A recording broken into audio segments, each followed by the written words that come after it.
Բարև ձեզ, ձեզ հետ կրկին Մանուշն է Եսայան, մեր հերթական հաղորդաշարն է խոսենք օրենքից, այսօր մենք խոսելու ենք բժշկական ոլորտից եւ օրենքներից եւ փորձելու ենք բացահայտել այդ ոլորտի այն մինիմալ խնդիրները, որոնք որ բոլորիս համար առնվազն ակնառու են առաջին հայացքից։ Իմ հյուրն է այսօր Երանիկ Համբարձումյանը, Երանիկը մասնագիտությամբ բժիշկ է եւ հանդիսանում է գաստրոկլինիկ բժշկական կենտրոնի համահիմնադիրը եւ գլխավոր բժիշկը Երանիկ ջան, բարի գալուստ մեր տաղավար։ Մենք իրար ճանաչում ենք, ես դու եմ խոսելու, դու քով չեմ խոսելու, ներկայացրու պատմի մի քիչ քո մասին ու ձեր կլինիկայի մասին։ Բարև Մանուշ ջան, շատ հաճելի է, շնորհակալ եմ հրավերի համար։ Դե ես Երանիկն եմ Համբարձումյան, մասնագիտությամբ գաստրոենտերոլոգ, էնդոսկոպիստ, հանդիսանում եմ Gastro Health Center կենտրոնի համահիմնադիր եւ գլխավոր բժիշկ։ Կլինիկան զբաղվում է աղեստամոքսաբանության խնդիրներով հիմնականում եւ իհարկե հարակից այլ մասնագիտական ուղղություններով, ինչպիսիք են էնդոկրինոլոգիան, կարդիոլոգիան, դիետոլոգիան, ու մի շարք հիմնական ուղղությունը իհարկե աղեստամոքսաբանությունն է, գաստրոենտերոլոգիան է, հանդիսանում ենք Հայաստանի առաջին նեղ մասնագիտացված նման ուղղությամբ կլինիկան եւ արդեն համարյա 2.5 տարի գործում ենք այս դժվար ժամանակահատվածում փորձում ենք մեր տեղը գտնել հայկական բժշկական կենտրոնների շարքում։ Դժվար է։ Հեշտ չէ, բայց փառք Աստծո։ Այ օրինակ բժշկական ոլորտի հիմնական խնդիրներից եթե խոսենք, կլինիկա բացելը առհասարակ այդ process-ը անցնելը, ես որպես փաստաբան, իրավաբան իհարկե քիչ թե շատ տեղյակ եմ process-ից, բայց դու որպես այդ ոլորտի մասնագետ մի քիչ ներկայացրու ինչ խնդիրների եք հանդիպում, ինչն է խանգարում այդ process-ում, դժվար է թե հեշտ այդ process-ները հաղթահարել։ Ну, անկեղծ ասած չի ասի, որ դժվար է կլինիկա բացելը, դժվար է կլինիկա պահելը, ավելի շատ, բայց իրականում բացելու հետ կապված, գիտեք, խոչընդոտները հիմնականում, այսպես ասեմ, կոպիտ կհնչի, բայց անհեթեթություններից է առաջանում, այսինքն հիմնական խոչընդոտները լիցենզավորման փուլում կայանում են նրա մեջ, որ ուղղակի լիցենզավորման պահանջների մեջ կան էլեմենտներ, որոնք որ ժամանակակից բժշկությունը չի օգտագործում, իսկ բացակայում են այն էլեմենտները, որոնք որ ժամանակակից բժշկությունը օգտագործում է։ Եվ կարող է մի հատ փոքրիկ սարք պահանջվի, որ շատ դժվար է գտնել, որտեղ այսօր ոչ մի բժշկական կենտրոնում չկա եւ դու դա պետք է ցույց տաս, որ դա ունես, որպեսզի քեզ լիցենզիա տրամադրեն։ Լիցենզավորող մարմինն էլ դու էլ հասկանում եք, որ այդ սարքը դուք չեք օգտագործել, դա մնացել է սովետական միությունում եւ այլն, բայց ուլտրաֆիոլետը ինչ որ մի հատ կոպիտ ասած ուլտրաֆիոլետը օգտագործում ենք, բայց նման մանր բաներ կա, որոնք որ մեծ բան չի, բայց խանգարում են էլի այդ գործընթացը սահուն գնալու համար։ Այ քո կարծիքով այդ process-ները ինչու չեն հեշտացվում, ինչն է խանգարում,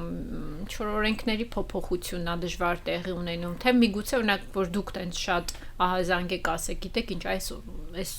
նորմերը ինչի եք սահմանել, թե սա ոչ մեկին պետք չի, կարող է ձեր աշխատանքի արդյունքում ձեր նկատեմ բոլոր բժիշկների։ Չգիտեմ ինչն է խանգարում, ինձ թվում է թե ինչ որ կարծրատիպային խնդիր կա, այսօր ամեն ինչն է դժվար փոխվում։ Լիցենզավորման օրենքի մեջ գիտեմ, որ պարբերաբար փոփոխություններ է կատարվում, բայց կոնկրետ այդ փոփոխությունը ինքը հիմնակարային է, էլի, եւ կարծում եմ դա մի գրչի sense ստորագրությամբ չի լինի, եւ պետք է մշակել, կատարել, ինչքան ես տեղյակ եմ, գործողությունները այդ ուղղությամբ կատարվում են, համապատասխան մասնագետներ աշխատում են, բայց թե երբ կլինի արդեն կտրվի մեր դատին դեռ չեմ կարող ասել։ Հասկացա, օրինակ վերջերս Facebook-ում հաճախ ենք տեսնում դեպքեր, երբ բժիշկներին ծեծում են կամ ինչ-որ վատ վերաբերմունք է դրսևորվում հարազատների կողմից, անհարգալից, ունենում եք նման դեպքեր, թե ոչ, եթե ոչ, ապա ինչն է ձեր այսպես ասած ձեզ ապահովագրում դրանից եւ իսկ եթե եղել են նման դեպքեր, ինչու է նման դեպքեր առաջանում, ինչն է թերի աշխատում մեր պետությունում ըստ քեզ։ Ինձ թվում է թե նման դեպքերի մեջ միշտ տեղ ունի սոցիալական մասը, այսինքն ինձ թվում է թե այդ մարդիկ ովքեր որ նման ագրեսիա են ցուցաբերում բժշկական աշխատողների նկատմամբ որոշակի ասոցիալ կոմպոնենտներ են պարունակում, այսինքն դա կարող է լինել, չգիտեմ, կներեք արտահայտության համար կամ հարբեցող կամ ոչ լիարժեք ընտանիքի անդամ դժվար է ասել, բայց օրինակ adekvat անձը, adekvat ընտանիքի հայրը չի կարող մի մարդու, որ եկել է իր ընտանիքի անդամին բժշկական օգնություն ցուցաբերել, ագրեսիա ցուցաբերել։ Այսինքն չեմ հասկանում դրա տրամաբանությունը, միշտ թվում է թե դե մի բան այն չի։ Սա խնդրի մի մասն է, իհարկե այսքանով ես չեմ ուզում բոլոր բժիշկներին անմեղ համարեմ, հանգամանքները տարբեր են լինում եւ այդ անմեղության կանխավարկը մասնագիտական կանխավարկածը երկու կողմին էլ կարող են դիտարկվել։ Մեր մոտ նման դեպքեր ծեծի հասնող դեպքեր իհարկե չեն լինում, ագրեսիա միշտ էլ կարող է լինել քիչ թե շատ, բայց ելի եմ կրկնում, այս կոմպոնենտը միշտ դիտվում է, օրինակ շատ ենք լսել, որ դա շտապօգնության կանչերին, շատ ենք լսել, որ ինչ որ պետպատվերով պետք է հետազոտել, ինչ որ խնդիր ա եղել, մեր մոտ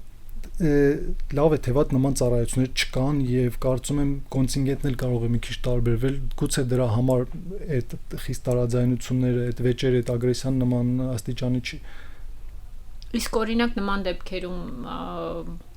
ըստ քեզ ինչ պետք է որ ասեմ, դեպքեր կան, որ փաստաբաններն էլ են ծեծում, այնպես չի որ փաստաբանները ապահովագրված են այդ դեպքերից, բայց օրինակ չգիտեմ, միգուցե ինչ որ պետք է ավելի լավ հսկողություն իրականացվի, ինչ որ մարդիկ լինեն տարբեր բժշկական կենտրոններում, որ հետևեն կարգ ու կանոնին, թե դա ավելորդ ինչ որ լարվածություն կարա ստեղծի, ըստ քեզ ինչ պետք է արվի, որ չլինի նման դեպքեր։ Դժվար է ասել, դա գալիս է ընդհանուր դաստիարակությունից, օրինակ ինչ է լինի, ես որպես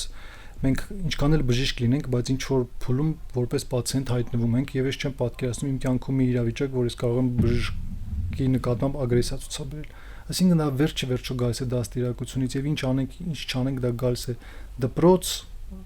կրթություն, միջավայր, այսինքն դա ի վերջո դաստիարակչական հարց է, էլի մենք չի արդարացում ոչ մի ձև, չկա մի դեպք, որ ասենք լավ է արել, որ ագրեսիա ցուցաբերել։ Ոչ կա օրենքի սահմաններում պետք է այդ հարցը լուծել, բժիշկն էլ կարող է սխալվել եւ պետք է պատիժ կրի իր սխալի համար, նույնն էլ կարող է անել պացիենտը։ Իսկ ընդհանուր քո գնահատականը բժիշկները որպես մասնագետներ պաշտպանված են բոլոր առումով, թե նաև այդպիսի ագրեսիվ արկագծի առումով եւ թե նաև օրենքի տեսանկյունից նրանց իրավունքները, չգիտեմ, տարբեր օրինակ տեսնում ենք տարբեր հայտարարություններ, ինչ բժշկական կենտրոնում հարազատները մեղադրում են բժշկին անձի մահվան հարցում եւ այլն, նորքի մասով ենք շատ տեսնում, ընդ որում այն բժշկում, որ մեղադրում էին, իմ հոր կյանքը փրկել է, այսպես ասած, այդ նմանատիպ գործերում, նմանատիպ հարցերում բժիշկների ընդհանուր պաշտպանվածության աստիճանը ոնց կգնահատես։ Նայած ինչ ենք հասկանում բժշկի պաշտպանություն ասելով։ Եթե մենք խոսենք բժշկի մասնագիտական սխալից ելնելով, ապա ես չեմ կարծում, որ ամեն սխալի համար պետքա բժիշկը պաշտպանված լինի, որովհետև կան սխալներ, որոնք որ բժիշկը պետք է ուղղակի թույլ չտա կամ թույլ տալու դեպքում նաև դրա համար պատիժ կրի, այս մի կողմից, մյուս կողմից, եթե դիտարկում ենք հիվանդության հնարավոր ելքերի հետ կապված, ապա այստեղ որոշակի պաշտպանություն իհարկե բժիշկը ունի Հայաստանում, որովհետև կա հատուկ առողջապահության նախարարության կողմից սահմանված համաձայնագիր, որը պացիենտները ստորագրում են եւ համաձայնություն են տալիս, որ այսինչ միջամտության հետևանքով կարող են առաջանալ այսինչ բարդություններ եւ այլն, այստեղ որոշակի պաշտպանություն կա, իսկ ինչ կախված է ֆիզիկական ագրեսիայից կամ ոչ միայն ֆիզիկական, այլ ընդհանրապես ագրեսիայից պաշտպանություն, այստեղ ոչ մեկ ապահովագրված չէ, այստեղ անգամ ես չեմ կարծում, որ բժիշկին կարելի է տարանջատել մեր այն մնացած հասարակության անդամներից, որտեղ ոչ մեկ ապահովագրված չէ, ցանկացած մասնագետ, ցանկացած խառը իրավիճակում կարող է ենթարկվել որոշակի ագրեսիայի։ Բռնության։ Ցավոք սրտի այսօր շատ ենք հանդիպում։ Վերջերս վերջին 2 տարիներին այդ բժշկական ապահովագրության մասին շատ են խոսում եւ կամած արդեն կարծես թե ոնց որ ներդրվում է, գնում ենք դեպի բժշկական ապահովագրության պարտադիր լինելը։ Ըստ քեզ դրա դրական կողմերը որպես մասնագետ ինչպես ես գնահատում եւ արդյոք դա դրական ազդեցություն կունենա, չգիտեմ, արդյոք ավելի ուշադիր կլինեն իրենց առողջությանը, կհետևեն, թե ինչ կանեն, թե ոչ մի փոփոխություն չի լինի ըստ քեզ։ Նախ ինքը իհարկե դրական միտում ունի, ի վերջո, չգիտեմ այդ վերջը երբ կլինի, բայց երբ որ արդեն վերջնական ներդրվի համապարփակ պարտադիր առողջապահական ապահովագրությունը ի վերջո դա միանշանակ այսպես ասեմ ձեռք կտա եւ պացիենտներին եւ բժիշկներին բայց բերեք խոստովանենք որ դա պանացեա չի եւ այսօր դեռ շուտ է ասել որ օրինակ 26 թվականին արդեն ներդրվում է ինչ որ փուլով առաջին փուլով ներդրվում է եւ որոշակի բնակչության կազմերի համար կսկսի գործել այդ ամենը այսօր դա քիչ կտարբերվի այն պետպատվերից որը մենք ունենք դա գրեթե նույն բանն է մի քիչ անունը կփոխվի, մի քիչ գուցե կազմակերպման ընթացքը, բայց գլոբալ մեծ փոփոխություններ ես չեմ կանխատեսում։ Բայց ի վերջո իհարկե ամբողջ աշխարհը այդ ուղղությամբ է գնում եւ պացիենտները պետք է ապահովագրված լինեն իրենց ցանկացած առողջական խնդրի հետ կապված մտավախություն չունենան։ Ոչ թե բարձի տակ գումար պահեն, որ վաղը չեմ այսօր Աստված չանի մի բան լինի հետս, այլ Աստված չանի լինելու դեպքում իրանք մտածեն իմանան որ իրանք դրա համար երկար տարիներ վճարել են եւ ապահովագրված են ելի եմ ասում թե ինչքանով սա պրակտիկորեն կկիրառվի եւ ինչքանով կլինի աշխատող դժվար է ասել դա միջև չլինի չենք հասկանա բայց ինքը միտքը մտահղացումը եւ կոնցեպտը միանշանակ դրական է իսկ եթե հետ կանք մոռանանք որ դու բժիշկ ես համարենք որ կլինիկայի համասեփականատերն ես գործատուի տեսանկյունից երբ ուզում են արդեն այդ պարտավորությունը այսպես ասած դնել գործատուի վրա աշխատողների բժշկական ապահովագրության այդ տեսանկյունից ոնց գնայես հարցի ինչպես գնայես դժվար է ասել ես չեմ պատկերացնում որ բժիշկ չլինեմ չգիտեմ այսօր չեմ կարող ասել շատ եմ բարդ հարց է Չէ, պատրաստ չէի։ Չեմ մտածել դրա մասին, հա։ Օրինակ ես մտածում եմ այդ որպես առողջապահության ոլորտը կարգավորող հարց ինքը շատ դրական միտում ունի, բայց մյուս կողմից երբ Հայաստանում գործատուի վրա դրած է եկամտահարկի վճարումը եւ այլն, հա, աշխատողի փոխարեն եւ դու բոլոր տեղերում հանդես ես գալիս որպես հարկային գործակալ, գործատուի վրա մի հատ էլ լրացուցիչ դնել բեռ այդ ապահովագրության վճարելու, մի քիչ ինքը արդար չի, առավել եւս որ այդ շուկան, բիզնեսի շուկան դու այդքան էլ որպես պետություն չես բարելավում, այդ մասով մի քիչ օրինակ ինձ մոտ էլ ասեն շատ երկակի եւ բացասական եւ դրական իրար հետ այսպես կռիվ են տալիս, բայց ես նաեւ նկատել եմ, որ երբ օրինակ այդ ապահովագրությունը կա ցանկության այսպես ասած սկզբունքով եւ գործատուները դա որպես benefit bonus հիմնական IT ընկերություններն են, չէ՞, տենց benefit-ներ տալիս իրենց աշխատողներին, ՏՏ ընկերությունները, այդ ժամանակ աշխատողները ավելի ինքնավստահ են, գնում են այդ ստուգումները անցնում են տարեկան եւ այլն, չէ՞, այդ մասով։ Այո, հիմա վճարովի ապահովագրական կազմակերպությունների հետ նման համագործակցություն ունեն բազմաթիվ կազմակերպություններ եւ այդ պացիենտները երբ որ գալիս են արդեն սպասարկվելու զգում ես իրենք ինչքան հպարտությամբ են խոսում իրենց աշխատավայրի մասին ինչքան էլ դա ինչ որ անանուն մի բան լինի բայց իրանք ուրախ են որ իրանք ունեն նման բան գործատու ով ապահովագրել է իրենց առողջությունը իհարկե դա ողջուն հա միանշանակ ողջունել ժամանակին ես էլ շատ կար ժամանակով ունեի բայց էլ չունեմ նման ապահովագրություն ուզում եմ խոսենք մի շատ կարևոր թեմայի մասին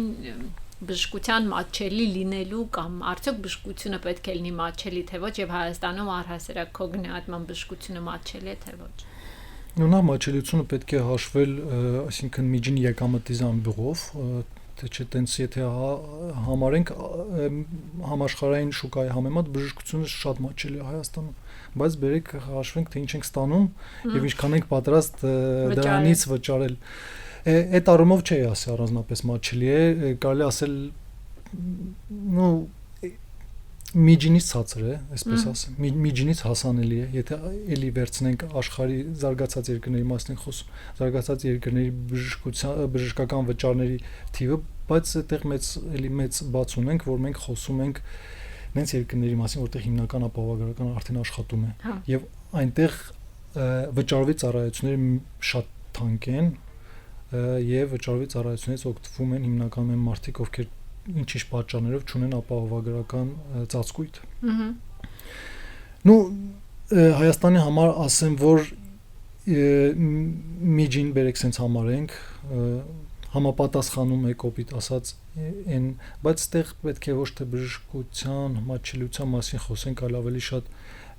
մարդկանց եկամուտները պետք է վճարունակությունն է այդտեղ խնդիր էլի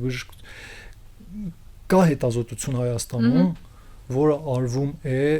միջազգային միջինացված թվից մոտավորապես 20 անգամ էժան 20 անգամ դա առելի մեծ տարբերություն է էլի եւ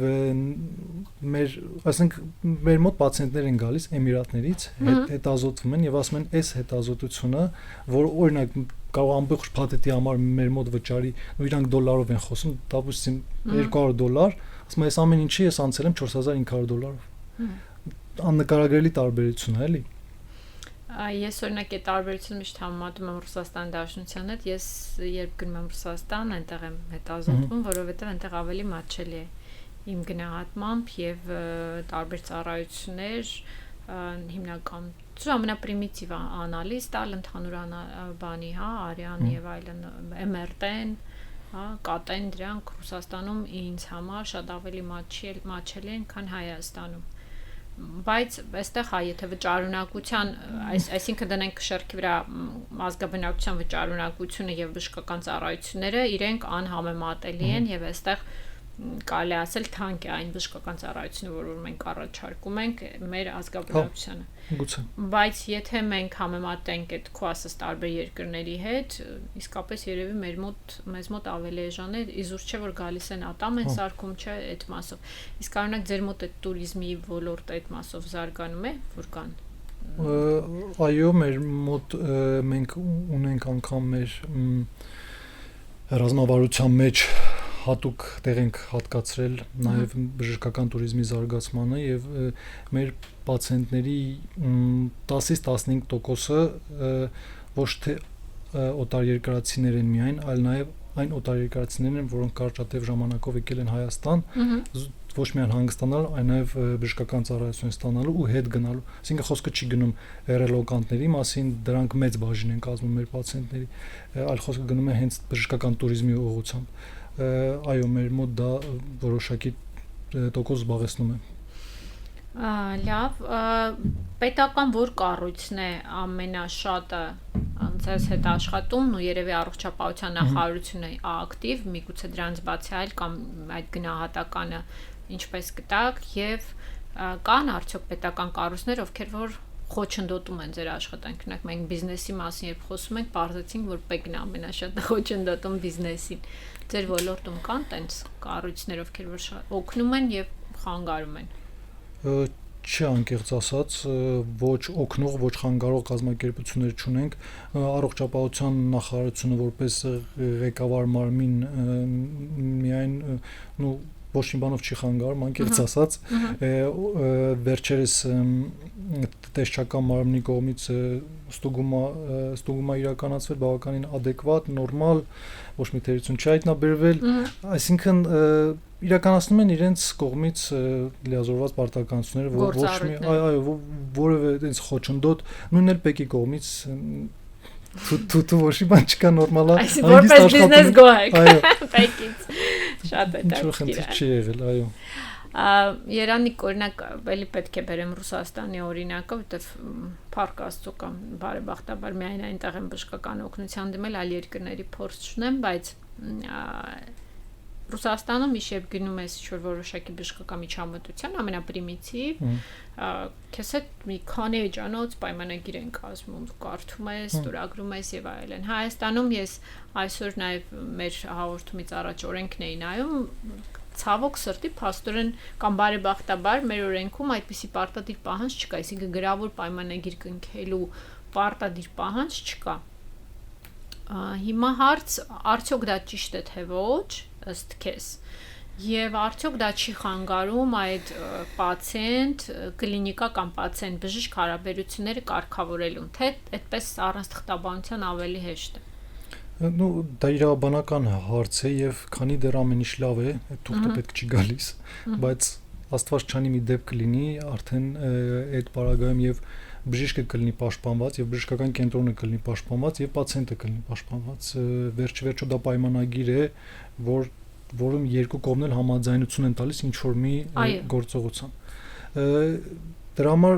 ի վերջո գալու ենք հասնելու ենք դրան ես կարծում եմ մի քիչ գուցե բյուրոկրատիան է շատանում բայց իրավաբանությունը այսօր մեծ դեր է խաղում ցանկացած երկու անձի կամ կազմակերպության եւ անձի փող համագործակցության միջեւ դրա համար ես կարծում եմ ի վերջո դրան կգանք այսօր այդ ամեն ինչը մի քիչ այլ ձև է համաձայնագրի տեսքով այդ ինչ որ միջամտություն պետք է կատարվի կամ ինչ որ վիրահատություն ուղղակի համաձայնագրի որի մասին ես ասեցի համաձայնագիր է ստորագրում պացիենտի կողմից եւ սա է միակ փաստաթուղթը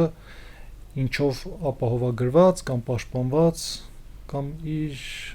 հիվանդության վերաբերյալ հնարավոր ելքերի մասին տեղեկացված լինելու միակ փաստաթուղթն է իրավաբանական Քո պրակտիկայում կարդում են պացիենտները փաստաթուղթը այլ ազգի օտար երկրացի պացիենտները կարդում են անգամ եթե այդ փաստաթուղթը հայերեն է իրանք թարգմանում են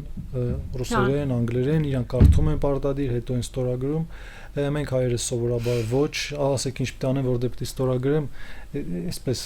դրա համար եթե մտածում եք այդ պայմանագիրը լինի բոլորը կետ առ կետ կարդալու են ոչ, բայց միևնույն ժամանակ դա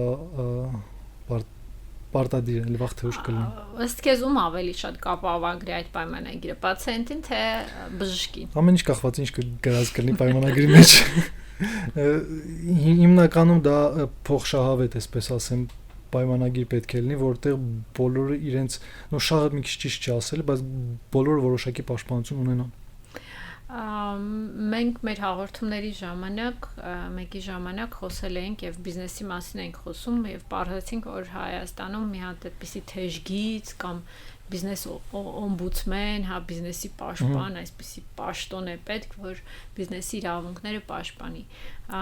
Այ ըստ քեզ Հայաստանում ինչ օրենք է բացակայում, ինչ օրենք կուզեիր, որ աշխատեր, որ այդ բժշկական ոլորտը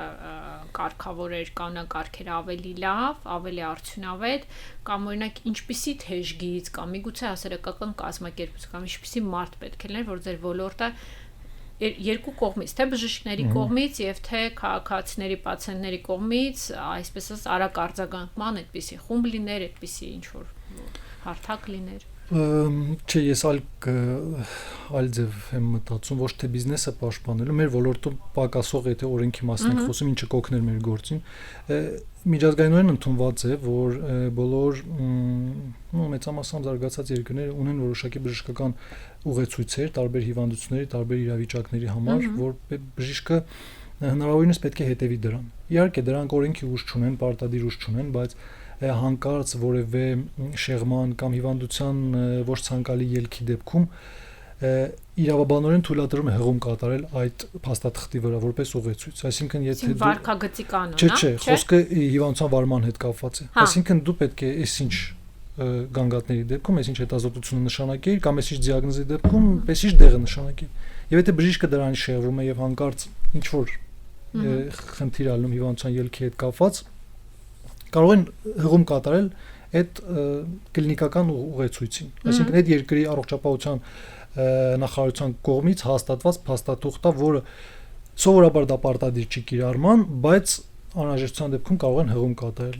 դատերի ժամանակ կարող են հղում կատարել, որ եթե էսի կա դու պետք է սենց աներ կամ եթե սենց չես արել, ասա խի չես սենց արել եւ այլն եւ այլն։ Ռեգլամենտ, այո։ Դա բացակայում է Հայաստանում եւ դա բժշկական որակի պահպանման մեջ մեծ դեր ունի։ Ամեն բժիշկ կարող է ինչ իր մտքով անցնի, իր տատու խորհուրդներ կարող է գրել։ Իհարկե հարգելով բոլորին, հիմնականում Փառք Աստծո նման իրավիճակներ վաղուց չենք տեսնում, արդեն բժշկությունը մի քիչ մեծ քայլերով դեպի ապացուցողականություն է շարժվում, այդ բոլորս նկատում ենք, բայց այդ դա խիստ կօգնի եւ դա ապահովագրության այդ մեր համապարփակ ապահովագրական համակարգին էլ կարող է օգնել, որովհետեւ ինքը ոնց են որոշելու, որ բժիշկը այսինչ հետազոտություն, օրինակ ես ասում եմ, որ Մանուշ ջան, քեզ պետք է անցնել սրտի էխոգրաֆիա։ Ինչ հիմքերով եմ ասում,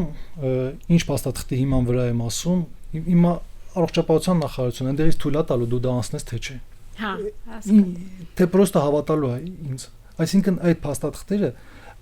ուղեցույցերը կլինիկական բոլորը կա միջազգային ընդունված ամեն երկրի համար կան երկրներ, որոնք որ տարածում են իրենց ուղեցույցերը բոլոր աշխարհի բոլոր երկրների վրա եւ մենք դրանցով ուղղորդվում ենք, որովհետեւ չկա հայկականն, կա քիչ է, էլի շատ սահմանափակ քանակի հիվանդությունների եւ պաթոլոգիաների համար։ Այդ օրենքը խիստ կօգներ բոլորին։ Պացիենտը կիմանա ի վերջո իրան ճիշտ բան են գրել, թե բժիշկի մտքով ինչ անցել է, նա գրել։ Հա, այսինքն ինչ որ մի հատ իրավական նորմատիվ,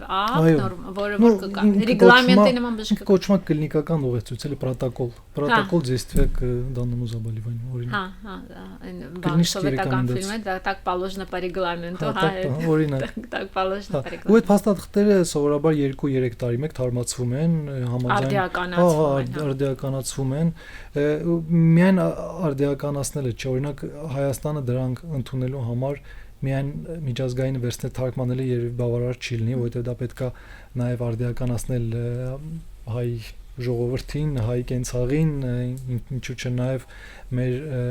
օրենսդրության որոշակի առանձնահատկություններին։ Այսինքն այստեղ պետք է աշխատանք եւ սա բավականին կհեշտացնի բժիշկների գործը։ Բոլորը կսկսեն միանման մտածել եւ սխալվելու հավանականությունը կնվազի, այո։ Հա։ Լավ միտք է, հուսանք կլսեն մեզ։ Եվ մենք արդեն քիչ ժամանակ ունենք, ուզում եմ քո խոսքը ուղղես որպես արդեն բժիշկ մեզ լսողներին ինչ խորհուրդ կտաս, ինչպես վարվեն իրենց առողջության հետ, որ ձեր պացիենտը չդառնան։ Հետևեն իրենց առողջությանը եւ Աստված չանի բժշկի մոտ հայտնվելուց երբեք սենյակից դուրս չգան առանց ինչ-որ հարցի պատասխան ստանալու, բոլոր հարցերի պատասխանները ստանան, որտեղ դա կարևոր է։ Պացիենտներ են գալիս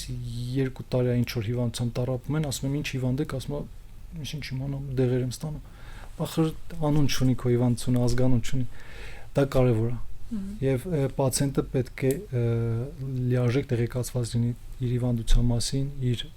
հիվանդության հնարավոր ելքերի մասին եւ դրանց կանխարգելման մասին։ Երևի թե այսքանը։